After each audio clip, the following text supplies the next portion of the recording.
السلام عليكم ورحمة الله وبركاته.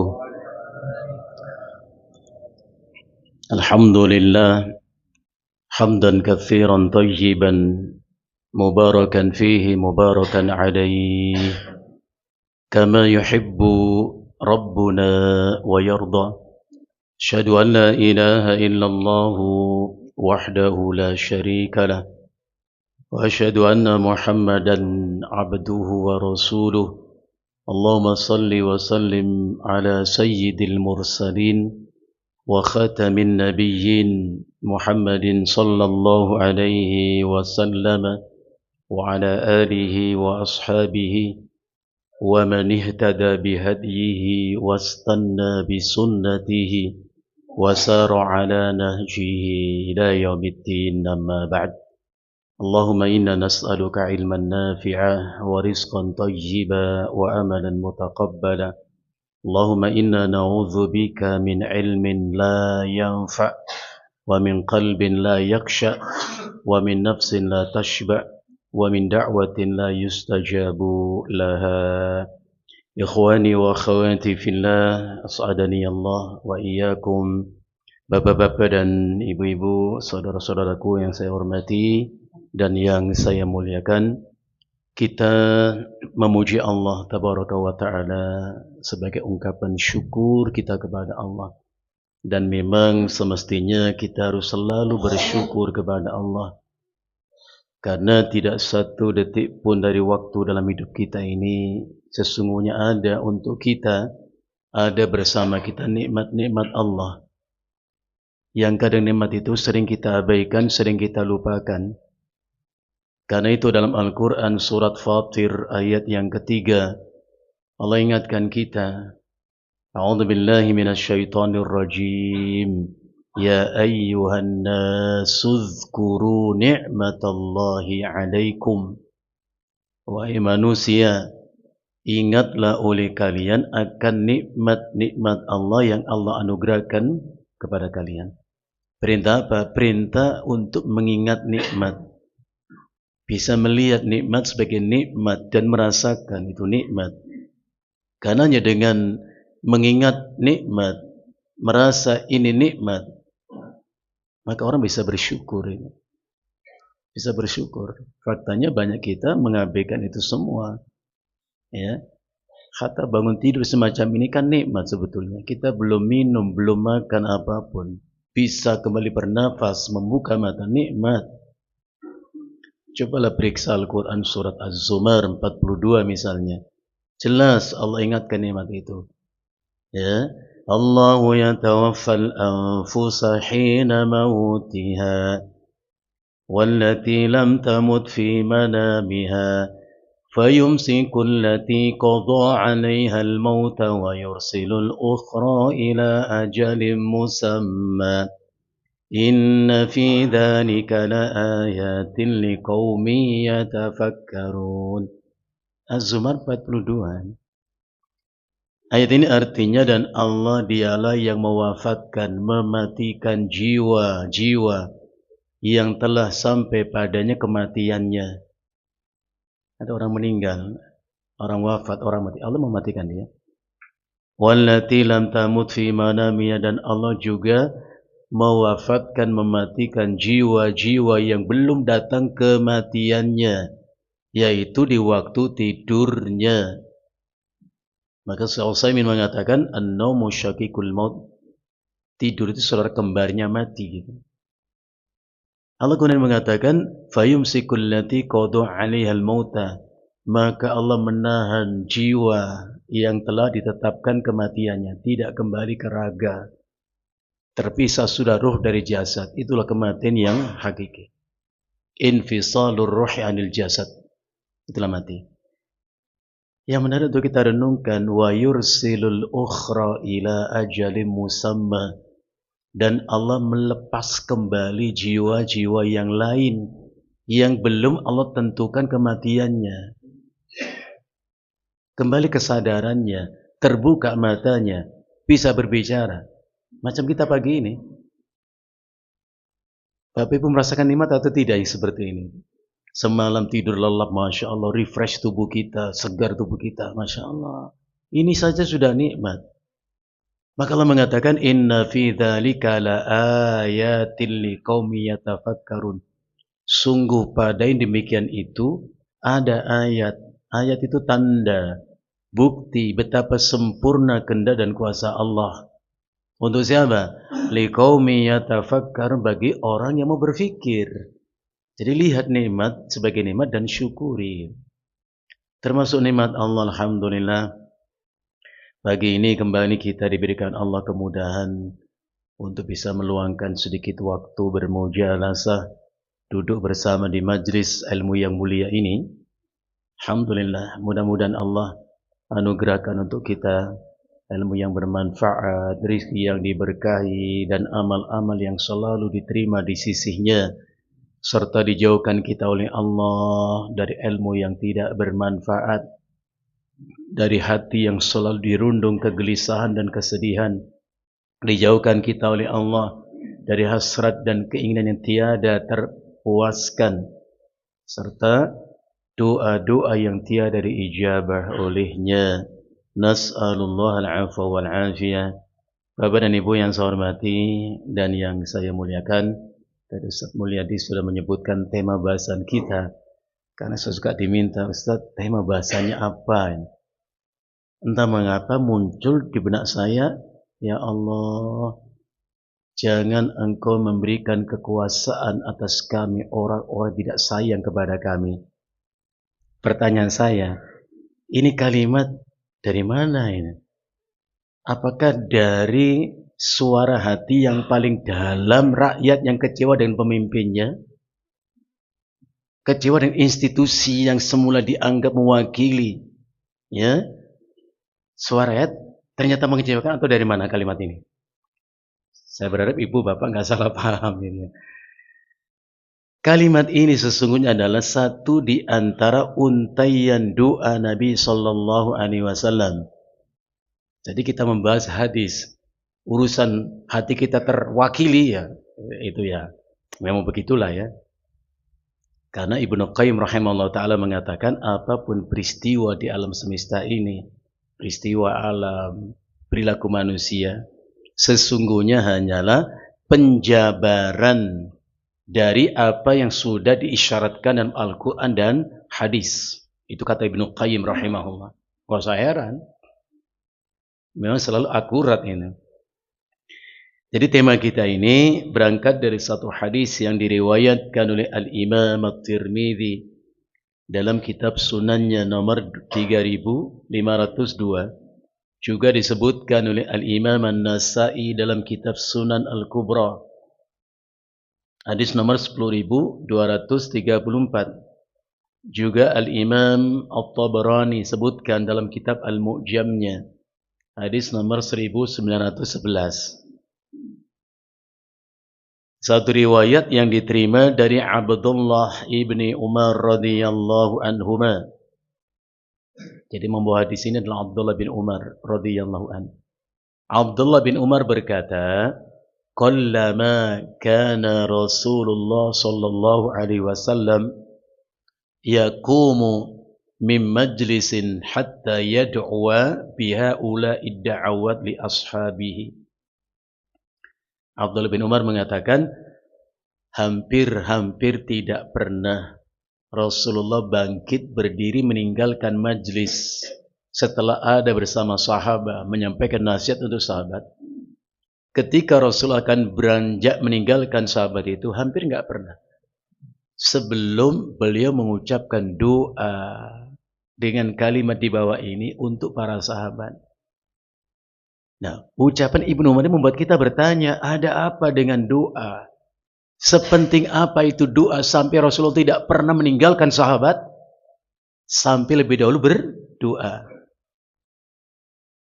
Kalau pertanyaan itu kita munculkan, jawaban pun sudah ada. Kita bisa mengatakan, li'anna du'a huwa min a'zamil asbab fi jalbin naf'i wa daf'i dzurri. Karena doa itu merupakan faktor yang sangat dominan Doa merupakan sebab utama diperolehnya kemanfaatan dan atau dihilangkan kemudaratan. Itu doa. Maka Imam Ahmad dalam kitab Musnadnya nomor 22.044 dalam urutan kitab Musnad Imam Ahmad, Rasulullah bersabda, "La yanfa'a hadarun min qadar."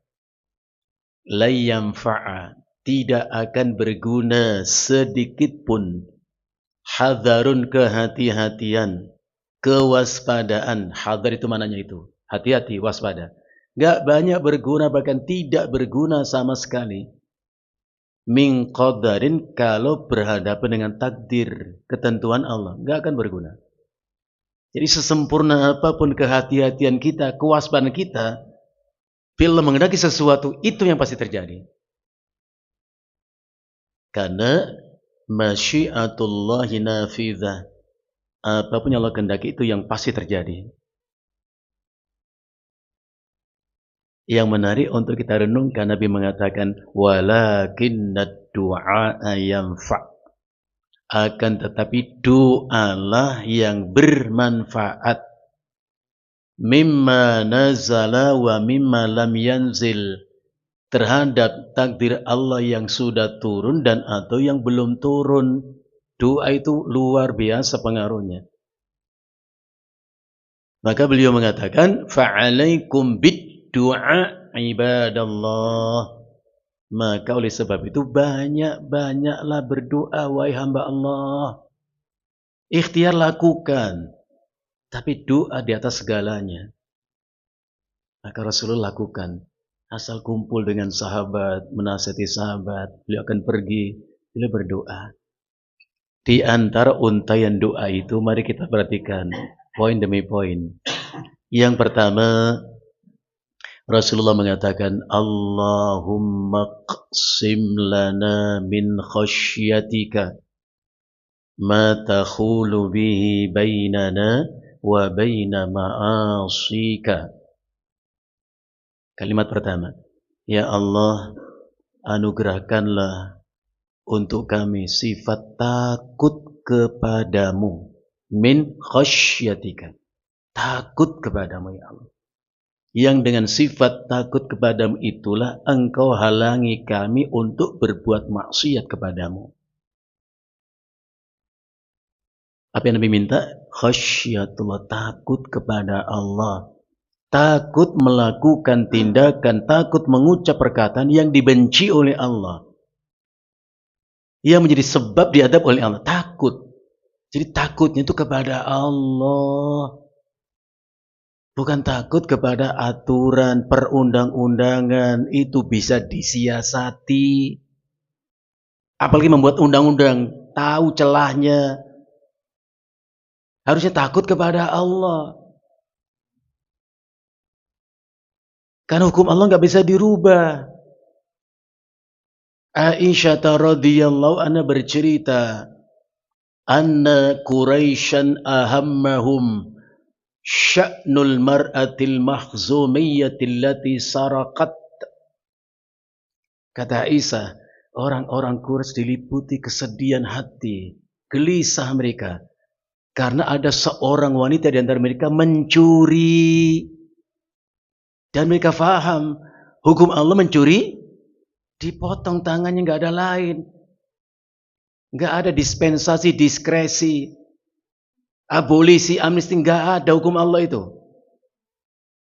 Mereka gelisah. Akhirnya mereka berupaya untuk minta kebijakan Rasulullah SAW. Ini pencuri memang, tapi kan kaum bangsawan, orang Quraisy. Setelah mereka sepakat minta kebijakan Rasulullah, mereka bingung. فَمَنْ يُكَلِّمُهُ فِيهَا, siapa di antara kita yang berani menyampaikan itu kepada Nabi? Gak ada yang berani.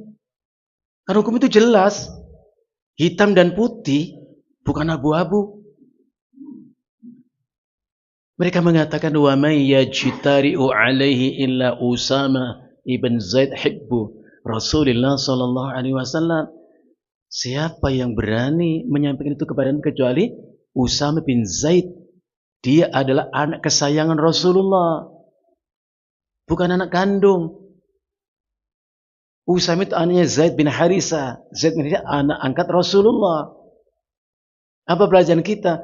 Rasulullah itu jangankan dengan anak kandungnya tidak sayang, anak orang lain pun disayang. Masya Allah.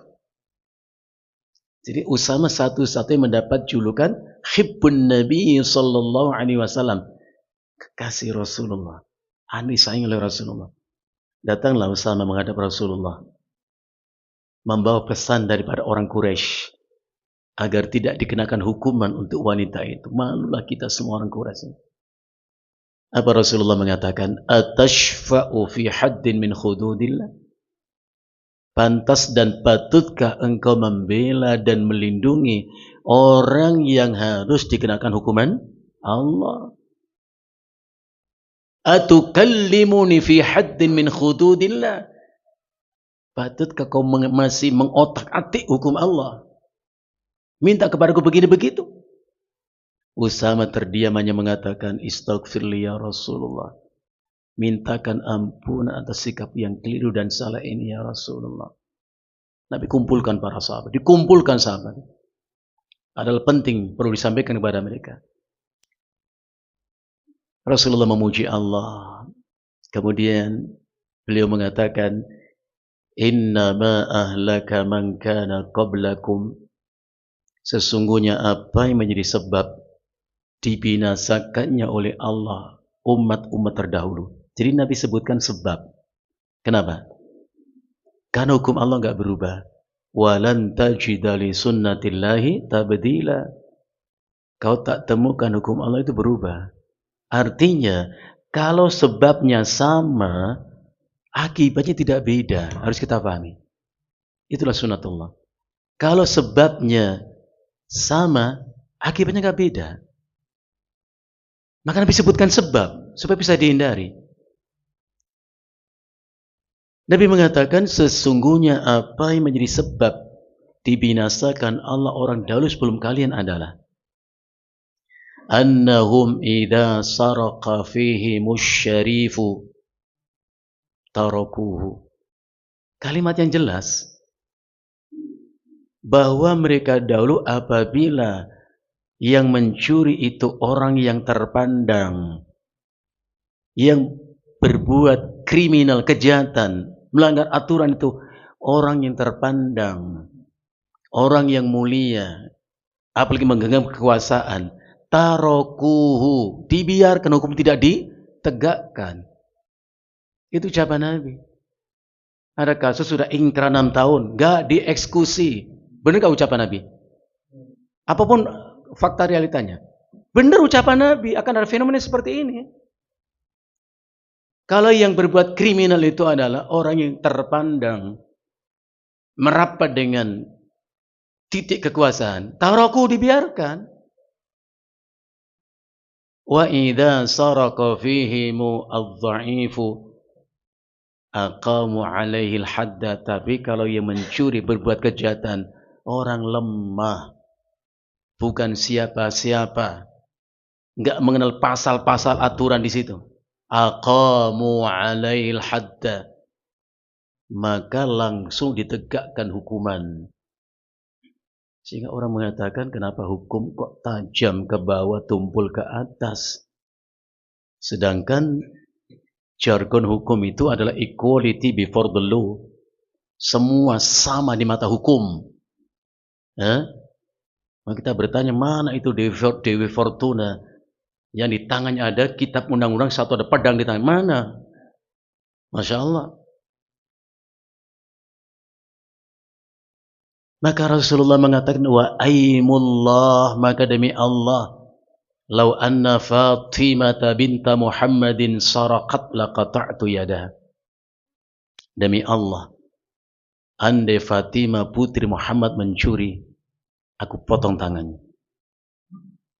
Ini bukan hanya narasi yang membuat hati senang, bukan. Ini sumpah Nabi, wa aimullah, demi Allah, andai Fatimah mencuri, aku potong tangannya. Kata putriku sendiri. Maka Nabi perintah perempuan dipotong tangannya, perempuan itu. Enggak pandang bulu siapa dia. Inilah hukum Allah. Kalau hukum manusia, siapa pelakunya dulu. Kalau hukum nggak cocok dengan keinginan, ya dirubahlah hukumnya itu sesuai dengan keinginan. Inna lillah wa inna ilaihi rajiun. Ya? Maka harus kita pahami, doa Nabi itu indah. Ya Allah, anugerahkan untuk kami sifat takut kepadamu. Yang itu menghalangi kami berbuat maksiat kepadamu. Tapi mohon diingat, sifat khasyatullah itu hanya ada bila kita punya sifat muraqabatullah. Jadi kita bisa mengatakan khasyatullah merupakan famratu muraqabatillah. Sifat takut kepada Allah itu hanya bila orang punya sifat sadar diri bahwa ia dalam jangkauan penglihatan Allah, pendengaran Allah. Jadi muraqabatullah itu orang merasa bahwa tak satu kata kita ucap Allah pasti mendengar. Tak satu tindak perilaku yang kita lakukan Allah melihat. Itulah muraqabatullah. Ya. Seperti Luqman Al-Hakim menasihati putranya, ya bunayya, wahai anakku, innaha in takum misqalu habbatin min khardal fatakun fi sakhratin aw fis sama aw fil ardi ya'ti biha Allah. Wahai anakku, kata Luqman, andai ada satu tindak perilaku yang kau lakukan, wahai anakku, kecil mungkin perbuatan itu, sederhana, ringan, bahkan tak lebih besar, tak lebih berat daripada sebutir biji sawi pun. Kau lakukan dalam gua yang jauh dari penglihatan manusia, atau di langit yang tinggi, atau di dimanapun. Ya tibiha Allah. Allah akan mendatangkan balasan untukmu. Inilah muraqabatullah. Inilah muraqabatullah. Ya. Tapi apa mau dikata ya? Manusia itu memang manusia, suka angkuh dan sombong. Allah Subhanahu wa taala dalam surah Al-Kahfi mengingatkan kita, "Walaqad sarrafna fi hadzal Qur'an lin-nasi min kulli mathal wa kana al-insanu aktsara syai'in jadala." Dan sungguh kami ulang-ulang menjelaskan dalam Al-Qur'an dengan berbagai macam perumpamaan. Wa kana al-insanu aktsara syai'in jadala. Tapi manusia itu suka membantah, suka menentang. Coba Bapak tengok saja nanti. Renungkan surat Muhammad ayat 22, ayat 23. Itu ayat loh. Bukan ujaran kebencian. Ayat kok yang harus kita pegang kuat itu. Apa Allah berfirman? Fahal asaitum in tawallaitum fil ardi Fahal asaitum in tawallaitum an tufsida fil ardi wa tuqatti'u arhamakum ulaika alladzina la'anahumullah wa a'ma wa sammahum. Apa arti ayat ini? Allah Subhanahu wa taala berfirman, ya bisa kita lihat surat Muhammad ayat yang ke-22. Fahal asaitum in tawallaitum an tufsidu fil ardi wa tuqatti'u arhamakum. Artinya, terjemah depak ini diartikan, maka apakah sekiranya kamu berkuasa, punya otoritas, punya kekuasaan,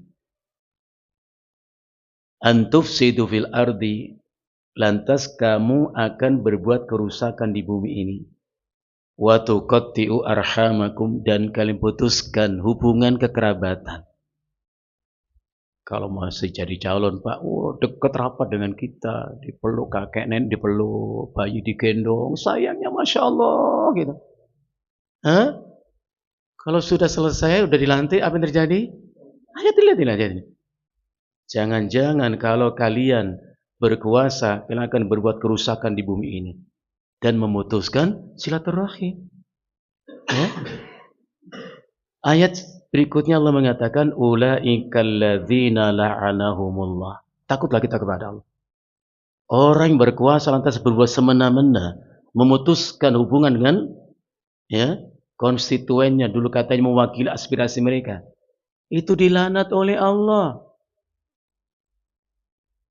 Ulaikal ladzina la'anahumullah. Mereka itu dilaknat oleh Allah. wa asammahum wa a'ma absarahum. Masya Allah. Lantas Allah tulikan telinga mereka, Allah butakan mata mereka. Gak mau mendengar cerita orang sengsara karena perbuatannya. Gak bisa melihat bencana petaka yang dirasakan oleh orang-orang yang dipimpinnya. Ini ayat. Siapa yang mengingkari ayat ini? Kenapa gak mencontoh? Ya, pendahulu-pendahulu kita, ulama salafus salih. Bapak Ibu yang saya hormati, saya muliakan Amirul Mukminin Umar bin Khattab radhiyallahu an, seperti yang dinukil oleh Al-Imam Abul Abbas radhiyallahu an. Al-Imam Abul Abbas Ahmad ibn Abdurrahman ibn Qudamah rahimahullah di dalam kitab Minhajul Qasidin. Dalam kitab itu disebutkan oleh Imam Ibnu Qudamah, ruya an Umar bin Al-Khattab radhiyallahu an, disebutkan suatu riwayat bahwa Umar bin Khattab Amirul Mukminin radhiyallahu an, lamma qadima asy-Syam, ketika datang ke negeri Syam, ya, sentra kekuasaan di kota Madinah, tapi Umar ya ke berbagai macam wilayah didatangi, termasuk ke negeri Syam.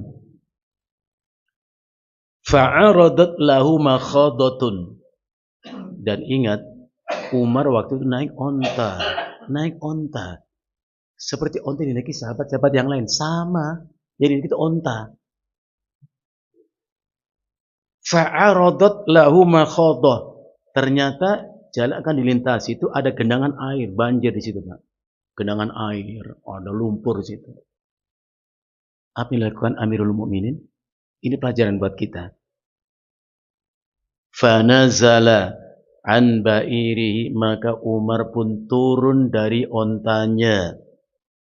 Wa naza'a khuffaihi fa amsakahuma wa hadal ma. Umar pun turun dari ontanya. Kenapa turun? Karena ini di atas onta. Biar onta yang menyeberangi banjir itu. Apa alasannya? Umar ingat pesan Nabi SAW, siapa yang naik onta, naik kuda, melintasi tempat yang subur, banyak rumputan, berhenti dan turunlah dari onta itu. Biarkan mereka makan. Jadi Islam itu mengajarkan adab bukan hanya sesama manusia, hatta kepada binatang pun diajarkan adab. Masya Allah. Bahkan Rasulullah mengatakan, la tattakhidu zuhurad dabati manabir. Ini perlunya kita belajar ilmu seperti ini. Rasulullah mengatakan, la tattakhidu zuhurad dabah. Jangan kalian menjadikan punggung-punggung hewan itu manabir sebagai tempat duduk. Misalnya begini, Pak. Seorang muslim naik onta, ketemu saudaranya muslim naik onta juga, ngobrol, turun dari onta. Dilarang oleh Rasul duduk di atas onta. Ya? Naik kuda, ketemu teman naik kuda, turun dari kuda itu, jangan nongkrong di atas kuda. Kenapa? Sebab boleh jadi hewan yang ditunggang itu aktsaru dzikran lillah min raqibiha. Lebih banyak zikirnya kepada Allah ketimbang di atas kendaraan itu. Masya Allah, itu hadis. Jadi Islam bukan hanya memuliakan samanya, hatta binatang pun diberi hak-haknya. Umar turun dari onta, Pak. Dipegang dengan satu tangannya, sementara satu tangannya memegang dua alas kakinya tadi. Fakhadhal ma'a, maka Umar pun melintasi genangan air dengan jalan kaki. Inilah pemimpin. Bukan banjir sudah surut tinggal satu mata kaki masih di atas perahu karet. Kau turun pun gak ngapa itu. Kenapa? Contoh Umar bin Khattab radhiyallahu anhu. Melihat Umar seperti itu, Abu Ubaidah ibnu Jarrah radhiyallahu anhu berkata, ya Amirul Mukminin, laqad sana'ta al-yawma sani'an 'aziman fi ahli al-ard. Wahai Amirul Mukminin, sungguh hari ini engkau melakukan sesuatu yang tidak dilakukan siapapun di bumi ini, apalagi pemimpin, gak ada. Ya? Abu Ubaidah kagum banget dengan Umar itu, kok begitu sederhana. Sudah ontanya seperti onta yang lain, gak ada bedanya, Pak. Ya? Umar mengatakan sambil menepuk dada, ya Aba Ubaidillah, ya Aba Ubaidah, lau qala ghairuka, andai mengatakan itu selain engkau aku mengerti. Saya ulang lagi, kata Umar, wahai Abu Ubaidah, andai yang mengatakan itu bukan engkau aku faham. Artinya apa? Banyak manusia namanya pemimpin mempunyai privilege, mempunyai keistimewaan. Orang pasti begitu, Pak.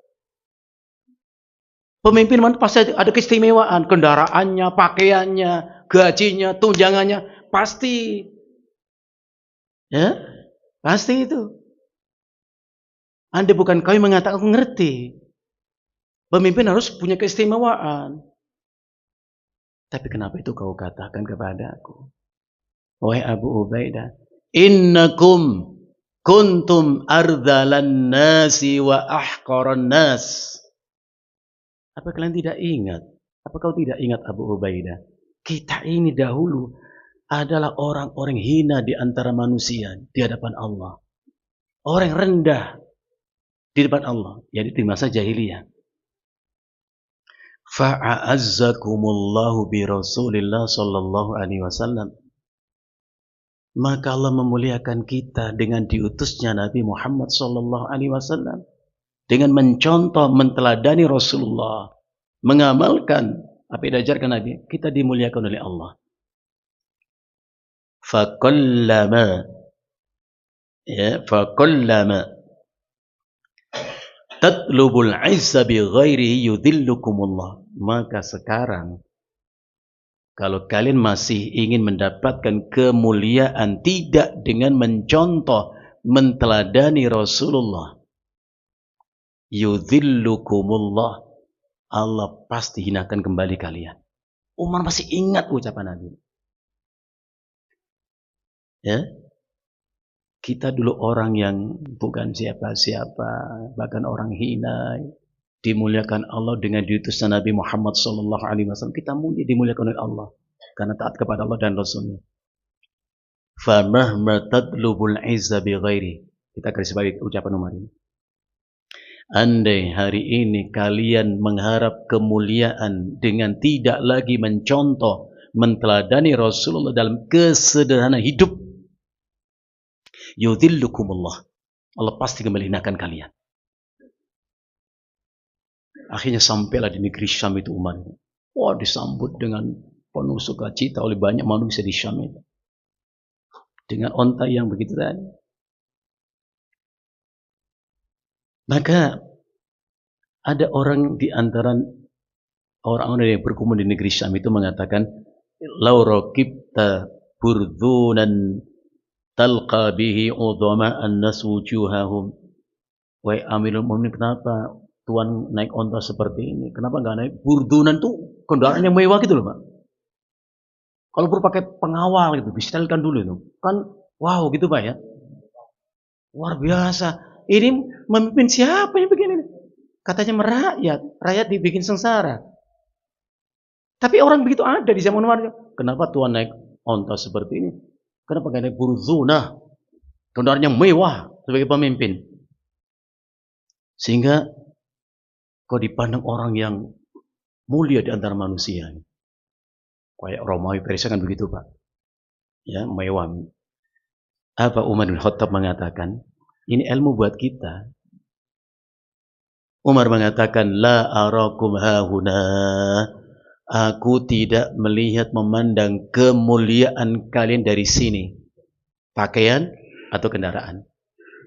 Aku tidak melihat kemuliaan kalian karena pakaian yang kalian kenakan atau kendaraan yang kalian kendari. Tidak.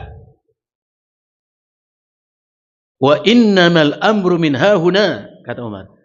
Tetapi kemuliaan kalian dari sana. Tunjuk ke atas, ke langit. Dan benar. Maka Allah ingatkan kita. Man kana yuridul izzata falillahi izzatu jami'a. Siapa yang ingin kemuliaan, di sisi Allah segala kemuliaan. Jadi hakikat orang mulia itu yang dimuliakan oleh Allah. Tu'izzu man tasha'u wa tudhillu man tasha'. Kau muliakan ya Allah orang yang hendak kau muliakan. Kalau sudah kau muliakan seseorang ya Allah, gak akan pernah hina walaupun dinista, dicerca oleh manusia, tetap mulia di mata Allah. Atau sebaliknya, orang yang Allah hendak menghinakan dia, hina dia di mata Allah, tidak akan mulia. Meski disanjung, dipuja-puji oleh manusia, gak akan mulia. Maka Umar mengatakan, wa innamal amru min hahuna, dari sini. Umar kemudian mengatakan apa? Khallu sabila jamili. Mikir-mikir kalian, biar ontaku bisa lewat. Lihat kalimat ini. Udah naik onta biasa, mikir tolong kasih jalan biar ontaku bisa lewat. Berarti Umar itu nggak ada pengawalnya, Pak ya? Amirul Mukminin ini. Pelajaran kita dari mana karakter Umar seperti itu? Tentu mencontoh, menteladani Rasulullah Sallallahu Alaihi Wasallam. Dalam hadis yang dikeluarkan Imam Al-Bukhari dalam kitab Sahihnya, disebutkan Umar pernah minta izin masuk untuk bertemu dengan Rasulullah sallallahu alaihi wasallam. Umar mengatakan dakhaltu ala Rasulillah sallallahu alaihi wasallam. Aku masuk ke rumah Rasulullah sallallahu alaihi wasallam, fa sallamtu alaihi wa ana qa'im. Aku masih berdiri sambil mengucap salam kepada Nabi itu. Apa yang Umar lihat? Apa yang Umar lihat? Umar mengatakan fa idza huwa muttaji'un ala rimali hasirin. Kulihat Rasulullah sedang rebahkan tubuhnya dalam rumahnya itu di atas hamparan butir-butir pasir. Laisa bainahu wa bainahu firash. Tidak ada sekat alas yang memisahkan tubuh Nabi dengan pasir-pasir itu. Apa yang terlihat? Faqad athfarar rimalu fi jambi. Maka butir-butir pasir itu melekat nempel di pinggang punggung Nabi. Umar lihat itu. Muttaki'an ala wisadatin min adamin hashu halifun. Sementara kepala beliau disandarkan di atas bantal berupa kantong dari kulit hewan berisi jerami. Itulah Nabi. Sahih Ustaz hadisnya Imam Bukhari sebutkan, kurang sahih apa? Sanadnya jelas sahih. Melihat itu Umar berkata, ya Rasulullah, ud'ullaha faliwasi' li ummatik. Wahai Rasulullah, berdoalah kau kepada, mintalah kepada Allah agar Allah melapangkan rizki untuk umatmu. Perhatikan, Umar mengatakan agar Allah melapangkan rizki untuk umatmu. Kita berpikir kenapa bukan untukmu? Kan yang dilihat Umar itu kan Rasulullah dengan segala kesederhanaan hidup itu. Jauh dari kesan mewah. Kenapa untuk umatmu bukan untukmu? Itulah pelajaran buat kita. Jadi seorang pemimpin itu kalau mendapatkan kesejahteraan, kemakmuran, yang dipimpin diutamakan. Bukan dia. Kalau mendapatkan penderitaan, kesenangan, dia dulu merasakan. Maka kita harus belajar. Orang yang tidak pernah merasakan perih pahitnya rasa lapar, kok ngomong bicara tentang lapar, bohong dia orang itu. Gak pernah merasa lapar, gak pernah merasa perih pahitnya, gak tahu dia. Kok ngomong lapar, kasihan rakyat lapar, bohong dia. Hidup penuh kemewahan, bergelimang harta, bicara tentang kemiskinan, omong kosong dia. Hanya narasi yang penuh dengan pencitraan. Jadi kalau pemimpin itu ya utamakan. Kita kan juga pemimpin, Pak. Bapak mungkin dari kantor habis gajian, terima tunjangan berapapun. Pertanyaan saya sederhana. Bapak terima tunjangan dari kantor berapa puluh juta gitu. Yang pertama Bapak pikirkan siapa? Anak, istri, atau kita? Wah, dapat gaji, aku mau beli apa? Atau mau jalan sama teman-teman? Itu potret, Pak, sesungguhnya. Maka kalau masih pola pikir kita begitu, kalau dapat kenikmatan, kita utamakan. Beli ini untuk kita sendiri. Gak usah jadi pemimpin, Pak. Akan sengsara orang yang ada pemimpin kalau begitu. Jadi kalau dapat tunjangan, dapat gaji, dapat apa gitu ya, ingat anak. Ya Allah, SPP anak belum kebayar, ini saya bayar. Istri, senengin, Pak. Ya, itulah pemimpin. Ya, jangan maunya senang sendiri. Jadi kalau mendapatkan kenikmatan, kesenangan, kasih orang kita pimpin, biar merasakan dulu.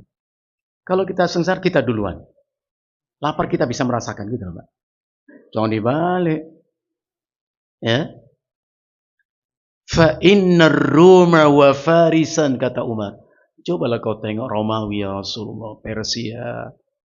Qad wussi'u alaihim wa u'tud dunya wa lam ya'budullah.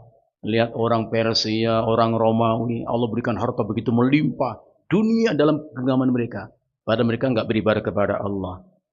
Mungkin perasaan Umar, kita lebih berhak ya Rasulullah. Ya, yang berhak berlimpah harta bukan mereka. Rasulullah semula langsung duduk tegak Rasulullah. Rasulullah jelas mengatakan, awa fi hadza anta ya Ibn al-Khattab. Apakah seperti mereka yang kau inginkan wahai Umar bin Khattab? Hidup penuh dengan kemewahan, kenikmatan, kemegahan. Ulaika qaumun ujjilu tayyibatihim fi hayatihim ad-dunya. Mereka itulah kaum yang memang Allah segerakan untuk mereka semua kesenangan di dunia ini.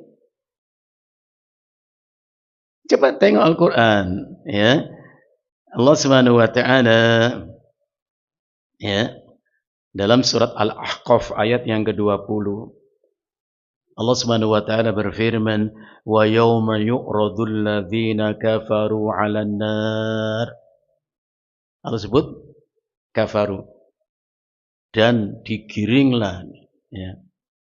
Yu'rad itu gini loh, diperlihatkan kepada orang kafir itu neraka jahanam. Karena orang-orang kufur kepada Allah itu di dunia, Allah katakan, ya, walladzina kafaru ya'kuluna wa yatamatta'un kama ta'kulul an'am fannaru maswallahum. Orang-orang kufur kepada Allah itu mereka makan, minum, bersenang-senang seperti binatang di dunia ini. Itu ayat. Dipuaskan semua hasrat syahwat nafsunya itu. Penting senang. Ditumpuk-tumpuk harta macam-macam. Ketika mereka nanti, ya, diperlihatkan azab neraka, dikatakan kepada mereka apa? Adhabtum tayyibatikum fi hayatikumud dunya wastamta'tum biha. Kalian sudah menghabiskan semua kesenangan di dunia. Dihabiskan semua kesenangan. Wah, di puncak segala kesenangan, dituruti semua nafsunya. Orang sengsara nggak ada urusan. Orang menderita nggak ada urusan. Ini bahasa Al-Quran, istamta'tum biha. Kau senang-senang sudah di dunia ini. Kau habiskan semua kenikmatan di dunia ini untuk kesenangan.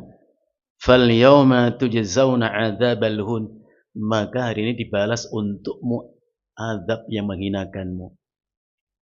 Maka mendengar penjelasan Nabi tadi, Umar mengatakan, demi Allah, andai bukan karena khawatirku akan kurangnya nikmat hidupku di akhirat nanti, aku mau bersenang-senang di dunia ini. Apa pelajaran kita? Suka nggak suka, bapak kita terima nggak terima, kita harus ngerti ucapan Umar ini. Bahwa setiap penambahan nikmat di dunia akan mengurangi kenikmatan di akhirat. Mau terima nggak terima, kita terima kenyataan ini. Setiap penambahan nikmat di dunia ini akan mengurangi kenikmatan di akhirat. Makanya Rasul mengajarkan kita, investasikan dunia untuk akhirat. Contoh konkretnya, Abdurrahman bin Auf itu sahabat Nabi yang mulia. Dulu waktu hijrah ke Madinah masih bujangan, nggak punya harta, tinggal di masjid. Bahkan oleh Nabi dipersoalkan dengan Sa'ad bin Abi Rabi, orang kaya raya. Mau dibagi dua harta, Sa'ad ditolak oleh Abdurrahman. Punya istri dua, mau dinikahkan satu, sudah diceraikan, ditolak. Barakallahu laka fi safqatiyam, barakallahu laka fi alika wa malika. Semoga Allah memberkahimu, saudaraku, harta dan keluargamu. Tullani ala suq, cukup tunjuk aku di mana ada pasar di Madinah ini. Dia memilih jual beli, Pak. Oh, akhirnya kaya raya, Pak. Sampai suatu ketika setelah Rasulullah wafat, Aisyah mendengar suara gaduh dan gemuruh di kota Madinah. Ada apa itu? Dikatakan iring-iringan onta Abdurrahman sebanyak 700 ekor onta membawa dagangannya dari Syam. Bayangkan belanja barang dagangan diangkut 700 ekor onta. Kurang kaya apa itu Abdurrahman? Aisyah kok teringat ucapan Nabi. Aku pernah mendengar Rasulullah mengatakan bahwa Abdurrahman itu masuk surga habuan dengan cara merangkak. Aku mendengar Rasulullah menyebutkan Abdurrahman bin Auf itu nanti masuk surga dengan cara merangkak. Ketika ucapan Aisyah terdengar sampai kepada Abdurrahman, dipastikan, Aisyah, benarkah itu yang kau katakan, kau dengar dari Nabi? Benar, kau masuk surga, tapi dengan cara merangkak. Abdurrahman mengatakan, kalau aku bisa dengan jalan tegak masuk, kenapa harus merangkak? Saksikan aku sedekahkan semua 700 ekor onta berikut isinya, muatannya. Inilah investasi akhirat. Bukan menumpuk kekayaan di tengah kemiskinan. Hah? Masya Allah. Jadi poin pertama, dari 9 poin belum nggak sampai kayaknya waktu kita. Jadi poin pertama, takutlah kepada Allah. Jangan takut kepada siapa kecuali kepada Allah. Ini pertama. Dengan takut kepada Allah terhalang orang berbuat kemaksiatan. Tanpa takut kepada Allah nggak ada halangan berbuat maksiat apapun, kezaliman apapun. Yang kedua, untuk doa Nabi itu beliau mengucapkan, wa min ta'atika ma tuballighuna bihi jannatak. Anugerahkanlah untuk kami Allah sifat taat kepadamu yang dengannya kau antarkan kami ke dalam surgamu. Jadi taat kepada Allah, minta kepada Allah. Taat itu apa sih? Sering kita ingat taat itu merupakan ya hasil dari sebuah proses. Gak mungkin orang taat kepada Allah kalau nggak gitu proses itu. Apa prosesnya? Pertama, kita harus sering mendengar atau membaca ayat-ayat Allah. Mendengar, membaca sabda Rasulullah Sallallahu. Harus banyak belajar. Nah, kalau nggak pegang Al-Quran, pegang hadis, terus gimana mau taat? Yang kedua, kalau yang kita baca, kita dengar itu, ya hadis atau ayat, kita renungkan, kita pahami. Tadabbur. Pesannya begini Pak, ayolah kita belajar ya. Jangan pernah membaca ayat, mendengar ayat atau hadis, lantas nggak ada hasrat untuk mengerti gitu loh Pak. Ini kita munculkan dulu, poin ini saja dulu. Jangan pernah mendengar ayat, membaca ayat atau hadis, namun hati nggak ingin memahami Pak. Poin ini mari kita perhatikan. Bisa membaca ayat kita, tapi nggak paham. Enjoy saja, tenang saja. Masya Allah. Abdullah bin Mas'ud mengatakan, innama unzilal Qur'anu liyu'mala bihi. Al-Quran itu diturunkan untuk diamalkan. Fattakhadan nasu tilawatahu amalan. Namun banyak manusia mengira sekedar membacanya itulah mengamalkannya. Bukan. Ibnu Qudamah mengatakan, fal qira'atu ya wasilatun lit tadabbur. Membaca itu wasilah untuk mengerti. Cobalah kita ingat-ingat firman Allah surat Muhammad ayat yang ke-24. Kita ulang-ulang. Syekh Sulaiman Ar-Ruhaili Habibullah Ta'ala mengatakan, untuk menghafal itu sederhana. Caranya cuma satu. Ulang-ulang. Coba nanti Bapak mungkin belum hafal ayat ini. Pendek ayatnya. Coba baca sampai 100 kali kata beliau. Pasti hafal. Kalau 3 kali ya lupa lagi Pak. 100 kali. Surat Muhammad ayat 24. Kalaupun belum hafal kita, coba nanti lihat ayatnya, lihat terjemahnya, fahami, hafalin. Caranya ulang sampai 100 kali minimal. Afala yatadabbaruna al-Qur'an am ala qulubin aqfaluha. Kan pendek ayatnya. Afala yatadabbaruna al-Qur'an am ala qulubin aqfaluha. Artinya, tidakkah mereka mau memahami Al-Quran? Pesannya apa? Jangan kita baca, nggak paham dan diam. Jangan. Asal baca, pengen apa sih maksudnya? Apa sih maknanya gitu? Am ala qulubin aqfal, atau terkunci sudah hati mereka itu ayat. Tegur diri kita. Jadi kalau kita nggak rindu lisan membaca ayat, nggak rindu hati memahami ayat, patut diduga terkunci sudah hati ini. Coba dari Bapak, Ibu kita ulang-ulang itu. Baca aja 100 kali. Afala yatadabbarunal Qur'an am ala qulubin. Apal pasti. Apal itu cuma diulang murajaah. Ya. Kalau yang kita baca, kita dengar ayat atau hadis itu, kita pahami. Oh, berupa perintah ternyata. Ada perintah di sini. Maka amalkanlah perintah itu. Itulah taat. Jadi taat terhadap perintah adalah bil imtithal, dengan mengerjakan perintah itu. Kalau yang kita baca, kita paham itu berupa larangan, ya kita tinggalkan, itu dilarang kok. Maka taat terhadap larangan adalah bil intiha wal ijtinab, dengan meninggalkan, menjauhi. Itulah taat.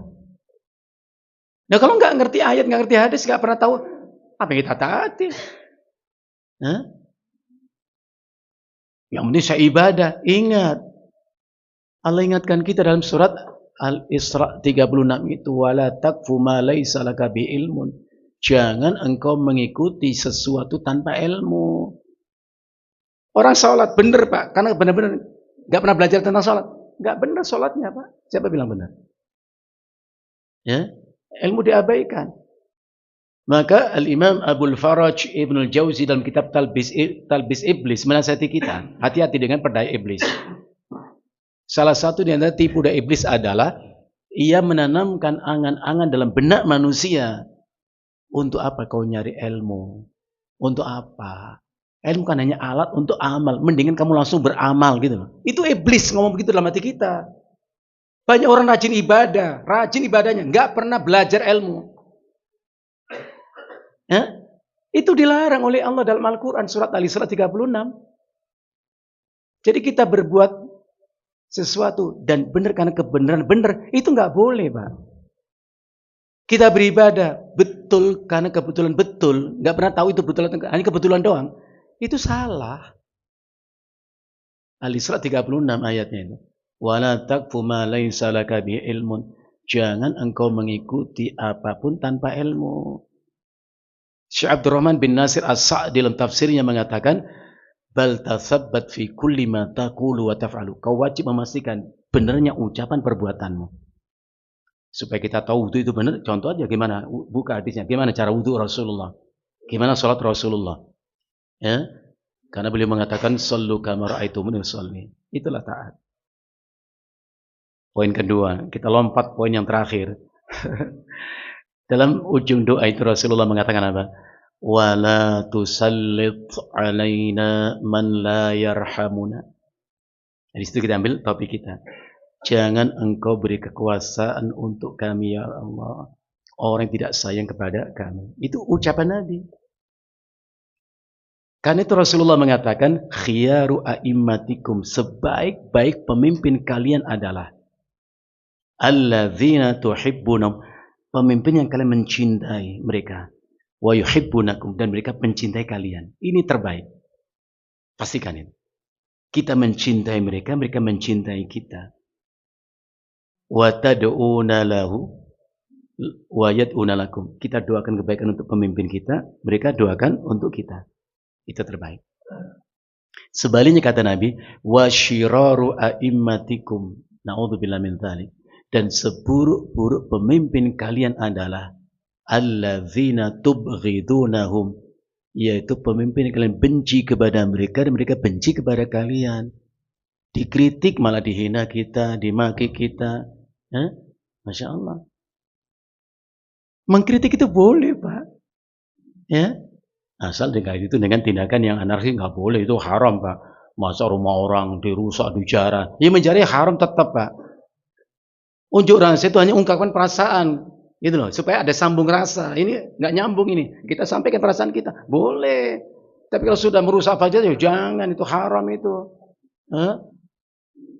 Mobil orang kan mobil mahal Pak, itu sampai 7,5 miliar loh. Emang Bapak punya? Rumah orang itu kan mobil elektrik mahal itu Pak. Iya, jangan dirusak. Kecewa boleh Pak. Ya, tapi jangan berlebihan ya. Waktu begitu wa yuhidunakum. Pemimpin yang buruk itu yang kamu benci mereka, mereka benci kepadamu. Kan indah kalimat ibu kita ya. Silakan sampaikan aspirasi, pintu terbuka untuk tertutup ibu. Tertutup itu, ada brigade begitu kuatnya. Gimana ceritanya ya? Ternyata manis-manis kata kita ini. Masya Allah. Sementara ini Bapak belum sampai apa yang kita harus sampaikan kepada kita dalam forum ini, tapi paling tidak Rasulullah sampaikan itu. Jadi doa itu penting Pak. Lakukan ikhtiar, jangan melanggar syariat Pak. Kalau sampai membunuh kan haram Pak, alasan apapun nggak boleh. Ya, jangan itu ya, haram itu. Mudah-mudahan Allah senantiasa berikan untuk kita rahmat dan berkahnya. Nas'alul afwa wal afiyah sallallahu ala nabiyyina Muhammadin wa ala alihi wasallam. Fadhil Ustaz.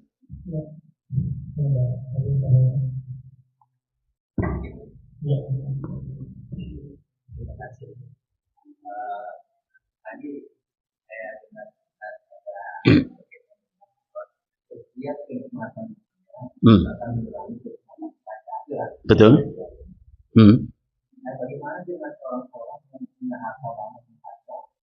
Dia melakukan kegiatan berkaitan dengan amal pertama. Iya. Apakah juga itu Iya. Sebentar, pertama dulu Bapak tahan supaya saya bisa ingat kuat. Nggak apa-apa, dua juga nggak apa-apa. Nggak apa-apa. Mewakili yang lain. Saya Bapak boleh tanya sama Bapak, Bapak pengen jadi orang miskin atau jadi orang kaya, Pak? Jujur? Enggak, pertanyaannya bukan itu. Pertanyaan kan jelas, Bapak itu pengen jadi orang kaya atau orang miskin?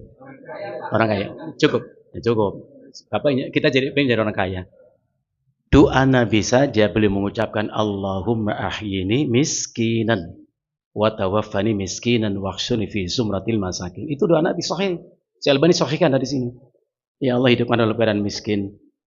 Kumpul aku dalam keadaan miskin, mati miskin. Aisyah bertanya, kenapa begitu ya Rasulullah? Rasul menjelaskan, fa innahum yadkhulunal jannata qabla aghniyaihim. Karena mereka itu orang miskin itu nanti yang beriman tentunya, Pak ya, tetap beriman, lebih dahulu masuk surga dibanding orang kaya yang juga beriman. Dengan jeda waktu nggak main-main, 40 tahun, Pak. Bapak sholat samping-samping Bapak ada orang miskin, Bapak kaya. Kalau ditanya, duluan mana masuk surganya, Pak? Sama-sama orang beriman, sama-sama ibadah. Orang miskin duluan. Jeda waktunya 40 tahun. 40 tahun. 1 tahun 360 hari. 1 hari 1000 tahun. Bapak bayangkan sendirilah. Itu doa Nabi. Maka sahabat investasi akhirat, Pak. Jadi sekarang Bapak berilmu harta, pakai untuk akhirat. Maka Ibnu Taimiyah mengatakan orang cerdas itu adalah memanfaatkan harta dan dunia seperti pemilik keledai untuk menaiki keledai itu. Dinaiki keledai itu. Atau tempat buang hajat saja. Itulah dunia, jangan diagungkan. Kita kan mengagungkan dunia. Bahkan menganggap kita mulia kalau berharta melimpah. Manfaatkan. Kalaupun agak jauh bedanya dengan orang miskin, ya nggak jauh-jauh banget lah gitu, Pak. Gitu loh. Jadi kita orientasi kita udah keliru. Bukan berarti kita harus miskin, artinya jangan letakkan harta itu dalam hati kita, dalam genggaman tangan kita. Bisa kita dapatkan, bisa kita lepaskan, gampang, Pak. Tapi kalau di sini, nah termasuk begini, Pak. Saya ingat, di antara rangkaian doa panjang tadi, Nabi mengatakan begini, wala taj'alid dunya akbara hammina wala mablagha ilmina. Ya Allah, jangan kau jadikan dunia kemewahannya ini akbara hammina, puncak segala hasrat keinginan kami. Itu doa Nabi. Ya sambil lalu saja dunia itu. Seperti doa firman Allah, wabtaghi fima atakallahu daral akhirah wala tansa nasibaka, hanya wala tansa. Jangan lupa, hanya sambil lalu saja dunia ini. Kalau Nabi mengatakan dunia itu seperti orang berteduh di bawah pohon, Pak. Orang bepergian jauh. Panas, letih, lelah. Ada pohon indang, dia berteduh. Sejenak melepaskan letih lelahnya. Gak lama, dia berjalan lagi. Itulah dunia. Jadi jangan punya sifat ta'alluq kepada dunia. Kurang jelas apa? Surat Fatir ayat 5 Allah berfirman. Ya ayyuhan nas inna wa'adallahi haq. Hai manusia, janji Allah benar ya. Allah benar janjinya. Fala taghurrannakumul hayatud dunia. Jangan kamu tertipu oleh kehidupan dunia. Ya, jadi Rasulullah pinjam orang miskin, Pak. Ya. Makanya waktu jadi pemimpin pun sederhana. Kalau pemimpin kita seperti ini, 1 bulan 1 hari 3 juta, 1 bulan 1 juta. Bapak dari mana duit seperti itu? Gaji nggak nambah, pajak yang naik, repot kita, bingung, pening kita Pak. Hah? Maka orang bersuara, gelisah kami taat pajak, kalau kami ngantri di tempat pajak, bayar Pak, keringat kami itu. Harta nggak seberapa.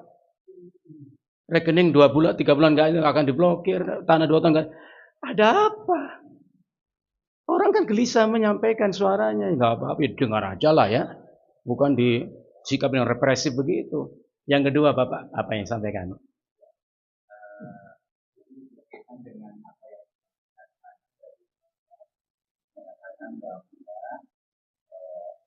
kejadian yang terjadi penjabaran dan betul. Berkaitan dengan saya berkaitan juga dengan terjadi di Gaza. Ya.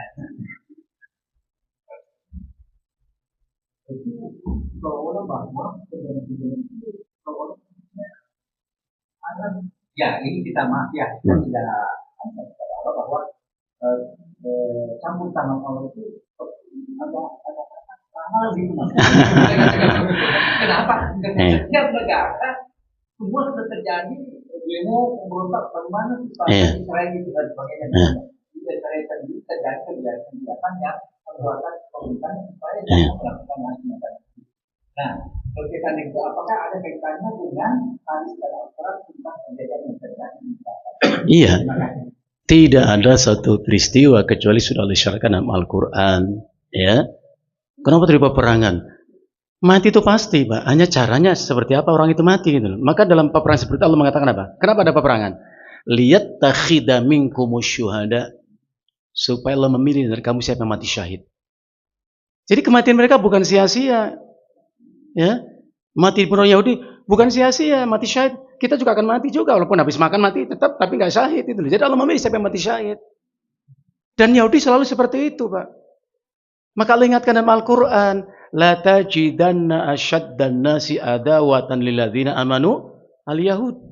Kau akan dapati orang paling keras kebencian, permusuhan kepada orang Yahudi sampai hari kiamat. Kalau Bapak tanya endingnya seperti apa? Ngarep PBB bisa nggak akan selesai, Pak. Ya? Gimana endingnya? Rasulullah jelaskan akan berakhir semua itu nanti di penghujung akhir zaman dengan turunnya Nabi Isa fi manaratil baydha, di menara putih itu di Syam itu. Waktu itu orang Islam terkepung semua, tinggal di situ, Pak. Ketika mereka sedang sholat subuh, mereka dapatin Nabi Isa turun. Mereka tahu mereka Nabi Isa diminta untuk jadi imam, beliau tidak berkenan. Jadi beliau sholat bersama kaum muslimin. Selesai beliau sholat, keluar buka pintu masjid, ada Dajjal depan pintu itu. Langsung meleleh itu wajah Dajjal. Tubuh Dajjal meleleh, dia kabur, dikejar Nabi Isa dan akhirnya dibunuh oleh Nabi Isa di bab Kinda. Ya, dibunuh. Dengan berakhirnya Dajjal, binasin Dajjal, praktis runtuhlah kekuatan Yahudi itu. Mereka ketakutan sampai bersembunyi di balik pohon, di balik batu, dan batu pohon itu mengatakan, "Ya Abdullah, hada Yahudiyyun khalfi faqtuluh." Ini Yahudi belakang, bunuh. Itu hadis. Sekarang kekuatan manapun dia tetap aja begitu Israel itu, Pak. Digempur habis tetap aja begitu. Itu sunnatullah. Dan Allah ingatkan kita, Pak. Kita yang dengan keadaan seperti ini enak, nyaman, mapan, kaya, berharta, pengen masuk surga, Allah tegur kita. Bapak merasa ditegur oleh Allah. Am hasibtum an tadkhulul jannah? Apa kau kira akan masuk surga begitu saja? Walamma ya'tikum mathalul ladzina khalau min qablikum. Sedangkan belum datang kepada kalian peristiwa menimpa orang sebelum kalian. Ada apa? Massat umul ba'sa, ditimpa dengan kesulitan, dharra, kemudaratan. Wazul diguncang dengan banyak peristiwa seperti saudara kita di Gaza. Ya, diguncang dengan peristiwa. Hatta yaqular rasulu walladzina ma'ahu mata nasrullah. Sampai Rasul dan orang beriman baru itu mengatakan, kapan pertolongan Allah? Mereka tanya, kapan pertolongan Allah? Karena mereka yakin akan ditolong oleh Allah. Karena Allah berfirman, wa kana haqqan 'alaina nasrul mu'minin. Adalah kewajiban kami menolong orang beriman. Mereka bertanya, mata nasr, kapan pertolongan Allah? Allah gembirakan hati mereka. Ala inna nasrallahi qarib. Ingat, pertolongan Allah sudah dekat. Allah pasti tolong. Orang yang begitu yang mengatakan mata nasrullah. Kita, Pak, Bapak pernah nggak mengatakan mata nasrullah? Hidup dalam kemewahan, kesenangan, kenikmatan. Yang ada, mata ziyadatan minallah. Kapan tambah nikmat untukku dari Allah? Minta tambah nikmat mulu. Nah, hidupnya senang. Itu sunatullah. Ya, jangan salah persepsi. Allah nggak nolong ya. Ya. Kok nggak cepet-cepet nolong itu kan kasihan. Loh, mati itu jalan pulang kembali kepada Allah. Ya, maka tadi saya sebut ayat, lihat takhida minkumus syuhada, supaya Allah memilih dan kamu siapa mati syahid. Mati itu sama, Pak. Mati ditembak, mati dibakar, atau mati di atas ranjang tempat tidur, sama mati, Pak. Bedanya nilai, Pak. Nilai kematian itu yang beda gitu. Mereka bukan mati sia-sia. Wallahu a'lam bishawab. Cukup Ustaz ya? Kalau nggak dicukupkan nggak cukup masalahnya ya. Insyaallah ketemu lagi pada kesempatan berikutnya. Semoga Allah merahmati kita. Nas'alul afwa wal afiyah. Sallallahu ala nabiyyina Muhammadin wa ala alihi wasallam. Assalamualaikum warahmatullahi wabarakatuh.